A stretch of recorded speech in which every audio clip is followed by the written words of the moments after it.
Hello students, in this video we will be discussing about the remaining part of the elbow complex, that is the superior and inferior radioulnar joint, or you can call it a proximal and distal radioulnar joint. So what are the articulations in the superior or proximal radioulnar joint? First one is the ulnar radial notch, that is this notch that is combined, that is joined with the head of the radius, is one part of the proximal radioulnar joint. Another one is the capitulum of the humerus that connects with the head of the radius. The head of the radius also is a part of the superior radioulnar joint, and one more part is there, that articulation is there, that is the annular ligament. Annular ligament, it joins the head of the radius with the ulnar radial notch to form this articulation. It keeps it stabilized with the ulna during the movement, and the head of the radius, it spins within this annular ligament during the supination and pronation movements. Going to the distal radioulnar joint or inferior radioulnar joint, there is a ulnar notch. This one is the green one is the radius. If we will go this way, in the medial side, this one is that white one over the green radius, it is the ulnar notch. The ulnar notch is 4 to 7 millimeter longer than that of ulnar head. The one articulating with this ulnar notch is the head of the ulna, and one more is the articular disc, which is a triangular fibrocartilage that connects the distal part of the radius and ulna bone to form the distal or inferior radioulnar joint. The distal radioulnar joint is functionally linked to the wrist, as the compressive forces from the hand, they travels to the radius and ulna through the distal radioulnar joint. Both the proximal and distal radioulnar joint, they are linked mechanically, as the movement at one joint leads to the movement at the other. If there is a movement at the proximal radioulnar joint, there will be a movement at the distal radioulnar joint also.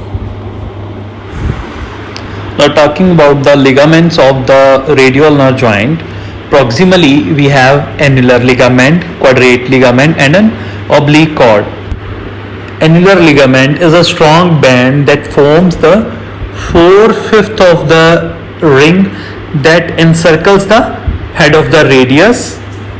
The inner surface of this annular ligament, it is composed of cartilage, covered with cartilage, and forms as the joint surface with the head of the radius, and the proximal border of annular ligament, it blends with the joint capsule of the elbow joint, and also it is reinforced with the lateral collateral ligament.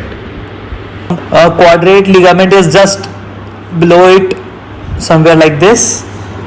It extends from the inner edge of the ulnar radial notch to insert in the neck of the radius. It maintains the radial head, the head of the radius, by side and close to the radial notch on the ulnar bone. When I am talking about ulnar notch and radial notch, don't get confused, although it is clear as you have read that in anatomy also. The radial notch is on ulnar bone and the ulnar notch is on radius. Okay. The third one is the oblique cord. This one, it is a fascial band that extends from the radial notch of ulna and inserts on the bicipital tuberosity on the radius.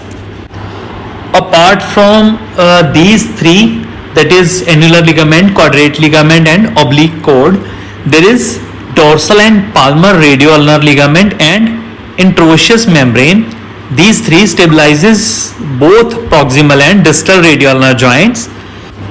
Dorsal and palmar ligaments, they originate from the dorsal and palmar aspects of the ulnar notch and extends along the margins of the ulnar disc and inserts on the ulnar fovea and base of the ulnar styloid. In this way they gets inserted from the ulnar notch to the ulnar fovea and ulnar styloid. The interosseous membrane is a complex structure forming the three bands. The central one, it has bundles of fibers that runs obliquely from the radius to ulna.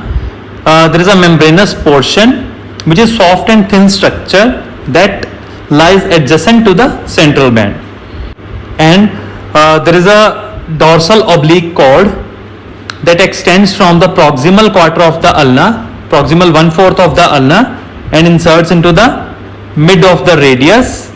The dorsal oblique cord, it is different from the oblique cord that we have read earlier.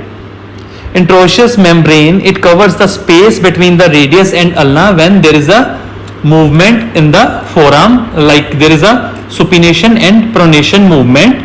That time it covers the space between the radius and ulna and holds both the bones together during the movement. The muscles of the proximal and distal radial ulnar joint includes pronator teres, pronator quadratus, biceps brachii, supinator, flexor carpi ulnaris, extensor carpi ulnaris, brachioradialis, flexor carpi radialis, and extensor carpi brevis. There are two movements on the proximal and distal radial ulnar joint, that is supination and pronation. Both the movements, they occur in the longitudinal axis. In supination, radius and ulna, they lie parallel to each other, whereas in pronation, the radius bone, it crosses over the ulna. Proximally, there is lesser movement in the ulna bone, and distally, the ulnar head, it moves dorsally in pronation and proximally or medially in supination movement, and the ulnar head, it glides on the ulnar notch during the supination and pronation.